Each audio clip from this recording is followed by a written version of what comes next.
10.2 के लिए कुछ फॉर्मूले, एक ट्राइंगल ऑफ वेक्टर एडिशन है। मान लो एक ट्राइंगल है, एक वेक्टर ए बी के अलॉन्ग एक्ट हो रहा है, एक वेक्टर ए सी के अलॉन्ग और एक वेक्टर एक बी सी के अलॉन्ग एक ए सी के अलॉन्ग। तो इनकी डायरेक्शन एक के बाद एक है और ये इस डायरेक्शन में है, तो A B plus B C एक के बाद एक डायरेक्शन है इक्वल्स टू ए सी। ये ट्राइंगल लॉ होते हैं। पैरेललोग्राम लॉ में मान लो दो वेक्टर पैरेललोग्राम की दो एडजेसेंट साइड के अलॉन्ग एक्ट हो रहे हैं, तो इनका रिजल्टेंट डायगोनल में होता है। तो A C equals to vector A B plus vector A D. और ये property A vector A plus B plus A के इक्वल होता है, कॉम्यूटेटिव प्रॉपर्टी। अगर ए प्लस बी करें फिर प्लस सी, या फिर ए प्लस बी प्लस सी करें, ये भी इक्वल होता है आपस में।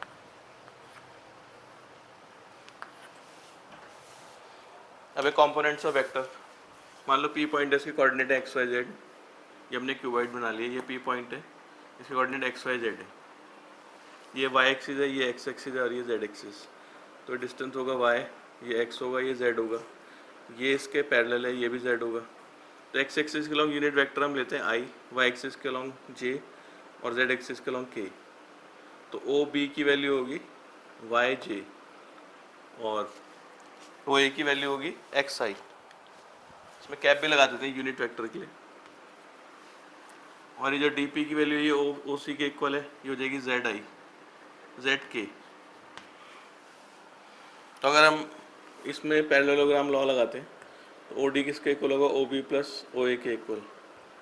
तो यानी कि वाई जे प्लस एक्स आई। अब हम इस ट्राइंगल में लगाते हैं, ये वाला ट्राइंगल में ओ डी पी में, तो O D plus D P equals to O P. तो ओ डी की वैल्यू हम निकाल चुके हैं Y J plus X I और डी पी की वैल्यू है जेड के। तो मतलब हम ओ पी को ऐसे रिप्रेजेंट कर सकते हैं X I plus Y J plus Z K, और इसका मैग्नीट्यूड ऐसे निकालते हैं X square Y square Z square. Position vector मान लो ये पॉइंट ए यहाँ पर है और ये मूव होते हुए बी पर पहुँच गया, तो उसकी ओरिजिन से पोजीशन है ओ ए और इसकी पोजीशन है ओ बी। तो हम इसमें ट्राइंगल लॉ लगाते हैं O A plus A B equals to O B. यहाँ ए बी की वैल्यू आ जाएगी ओ बी माइनस ओ ए। तो हम इसको लिख सकते हैं position vector of B minus position vector of A, यानी कि जब भी ए बी निकालना है तो बी से ए को माइनस कर देना है। सेक्शन फार्मूला ये है कि अगर कोई पॉइंट पी, इसका पोजीशन वेक्टर आर है और ये दो पॉइंट ए और बी को डिवाइड कर रहा है एम रेशियो एन में, जिनके पोजीशन वेक्टर है स्मॉल ए और स्मॉल बी। तो ये रेशियो दे रखा है एम रेशियो एन। तो आर की वैल्यू होती है M B plus N A upon M plus N, अगर ये इंटरनली डिवाइड कर रहे हैं। और अगर आर पॉइंट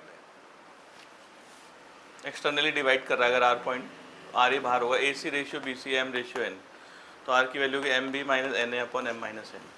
और अगर ये मिड पॉइंट होगा तो आर की value A plus B by two. Direction को साइन होते हैं एल एम एन। अगर कोई लाइन एक्स एक्सिस के साथ अल्फा बीटा और गामा एंगल बना रही है तो डायरेक्शन को साइन एल एम एन को बोलते हैं कॉस अल्फा कॉस बीटा और कॉस गामा।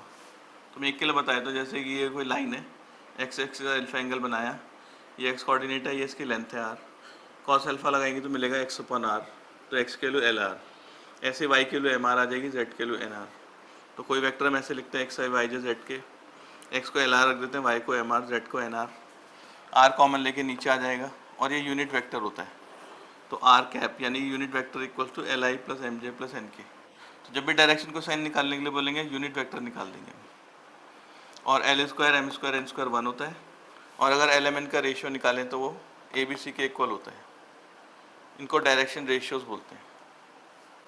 एक्सरसाइज 10.2 के पहले क्वेश्चन में दिया है, वेक्टर ए दे रखा आई प्लस जे प्लस के, इसका मैग्नीट्यूड निकालना है। तो मैग्नीट्यूड होता है इसका स्क्वायर, कोफिशिएंट का 1, इसमें 1 का स्क्वायर √3।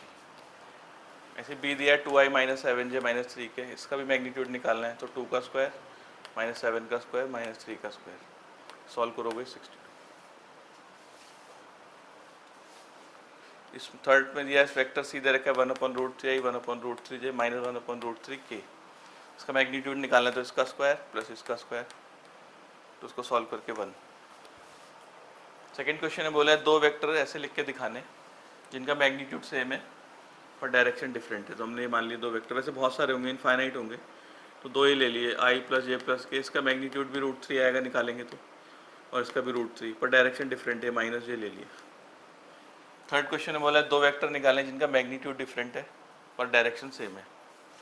तो एक वेक्टर लिया आई प्लस जे प्लस के और एक लिया इसका ट्वाइस कर दिया, क्योंकि 2 कॉमन लेंगे तो आई प्लस जे प्लस के, तो डायरेक्शन सेम हो जाएगी दोनों की, पर इसका मैग्नीट्यूड √3 आएगा और इसका आएगा 4 + 4 + 4 √12। फोर्थ क्वेश्चन में दिया है 2i + 3j एक वेक्टर है xi + yj के इक्वल है, एक्स वाई निकालना है। तो पहला आएगा कोफिशिएंट 2 है, इसमें x है तो x = 2, y = 3। फिफ्थ में दिया है 2 पॉइंट है, स्केलर कंपोनेंट दे रखे हैं 2 1 -5 7, ए बी के स्केलर कंपोनेंट और वेक्टर कंपोनेंट निकालने हैं। तो हम इसको ओ ए ऐसे लिख सकते हैं पोजीशन वेक्टर की फॉर्म में, 2i + 1j, ओ बी को लिखते हैं -5i + 7j। तो ए बी को ऐसे निकाला जाता है ओ बी - ओ ए, फॉर्मूला बता रखे हैं। ओ बी की वैल्यू रख देते हैं, ओ ए की वैल्यू ब्रैकेट ओपन को माइनस करके ही आ जाएगा। तो ये तो वेक्टर कंपोनेंट हो गए, इसके स्केलर कंपोनेंट है -7 और 6। 6 में वेक्टर ए दिया है, वेक्टर बी दिया है, वेक्टर सी, इनको प्लस करना है बस। ए की वैल्यू रख दी, बी की वैल्यू रख दी, सी की। तो आई वाले एक तरफ हो जाएंगे, i + i 2i -2i 0, और ये -2j + 4j -6k, -4j आ जाएगा, और एक k + 5k 6k, 6k -7k -k। 7th question में वेक्टर ए दिया है और इसकी डायरेक्शन में यूनिट वेक्टर निकालना है। तो यूनिट वेक्टर का फॉर्मूला होता है vector A divided by its magnitude. तो ए को लिख लेंगे i + j + 2k, और इसका मैग्नीट्यूड होगा 1 का स्क्वायर, 1 का स्क्वायर और 2 का स्क्वायर। ये √6 आ जाएगा, ये अलग अलग कर देते हैं सबके नीचे।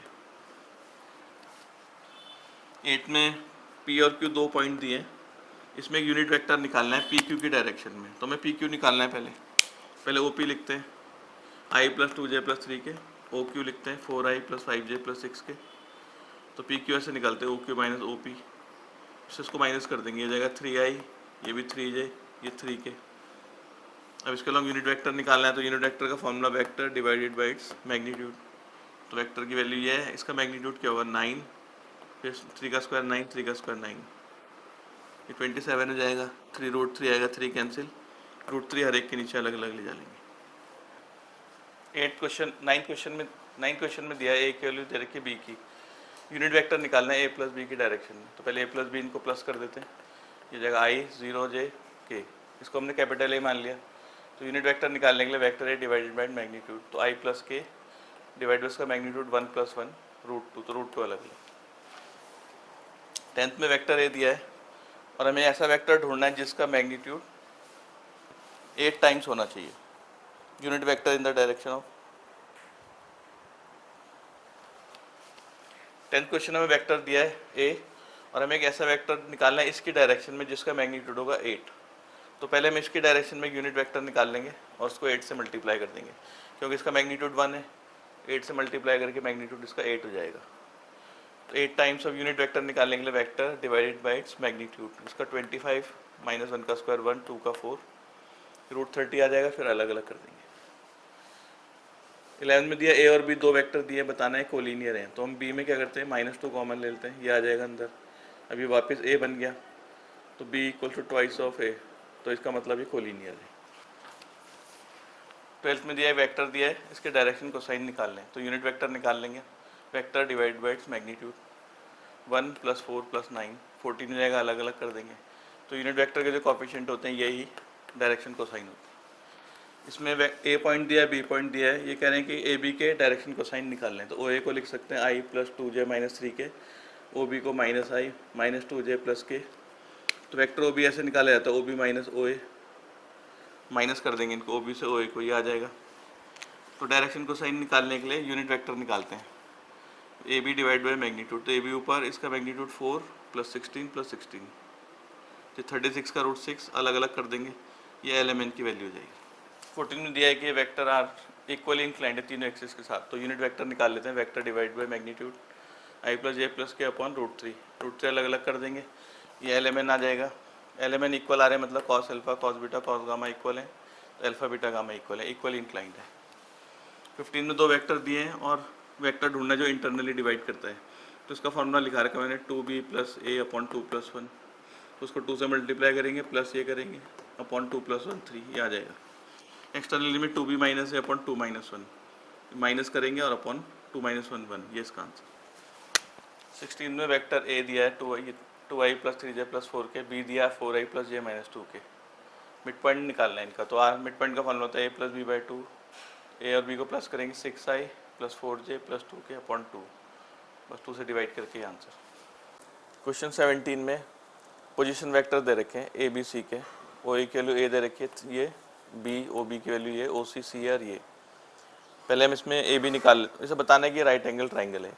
ए बी निकालते हैं, ओ बी माइनस ओ ए, इससे उसको माइनस कर देंगे, माइनस आई माइनस 3j 5k। फिर बी सी निकालते हैं, ओ सी माइनस ओ बी, माइनस आई माइनस 2j माइनस 6k। फिर ए सी निकाल लेते हैं, ओ सी माइनस ओ ए। ये सबके मैग्नीट्यूड निकालते हैं, लेंथ निकालते हैं ए बी की। इसका मैग्नीट्यूड होगा 1 प्लस 9 प्लस 25 यानी कि 35। बी सी का मैग्नीट्यूड निकालते हैं 1 प्लस 4 प्लस 36 ये 41। फिर ए सी का मैग्नीट्यूड निकालते हैं 4 प्लस 1 प्लस 1 6। तो अगर हम देखें A B square plus A C square करें, इसका स्क्वायर प्लस इसका स्क्वायर, 35 प्लस 6 41, और ये बी सी स्क्वायर के इक्वल आ जाएगा। इसका मतलब पाइथागोरस फॉलो हो रही है, एंगल है 90। 18 क्वेश्चन में एक ट्राइंगल दे रखा है ए बी सी, ये डायरेक्शन दे रखी है ए बी बी सी और ए सी। तो 4 स्टेटमेंट दिए, बताना कौन सा गलत है और कौन सा सही है। तो ट्राइंगल लॉ लगेंगे तो A B plus B C equals to A C आ जाएगा। तो ट्राइंगल लॉ हम इस तरीके से लिख सकते हैं, या इसको उधर लाएंगे माइनस ए सी, ये भी सही है। अगर इस माइनस ए सी को सी ए लिखेंगे तो यहाँ प्लस हो जाएगा, तो ऐसे भी लिख सकते हैं। और अगर बी सी को सी भी लिखना हो तो माइनस भी लगा सकते हैं। तो ऐसे करके हम स्टेटमेंट लिख सकते हैं कोई भी, तो जो उसको मैच नहीं करेगा वो गलत हो जाएगा। 19 में दिया ए और बी कोलिनियर वेक्टर हैं, 4 ऑप्शन दिए, बताना कौन से गलत है। तो जब कोलिनियर वेक्टर होता है तो बता ही रखा है वेक्टर बी लैम्डा टाइम से जाता है ए का, ये कोई स्केलर है। इसमें बोला A equal to plus minus B, इसका मतलब यहाँ पर मैग्नीट्यूड इक्वल आ रहा है, पर जरूरी नहीं कोलिनियर वेक्टर का मैग्नीट्यूड इक्वल हो, इसलिए ये बात गलत हो जाएगी। Respective component of A and B are not proportional, जब ये लैम्डा टाइम्स होता है तो जैसे इसके वैल्यू आई प्लस, इसकी वैल्यू I plus J plus K है, तो बी की lambda I plus lambda J plus lambda K हो जाएगी, यानी कि प्रोपोर्शनल होंगे इनके कोफिशिएंट आई जे के। और इसमें बोला है नहीं होते हैं प्रोपोर्शनल, तो ये भी गलत। इसमें कहने both A and B have same direction, तो जरूरी नहीं सेम डायरेक्शन हो, अपोजिट डायरेक्शन भी हो सकती है कोलिनियर के लिए, तो ये वाला स्टेटमेंट भी गलत है। तो फर्स्ट वाला ट्रू है।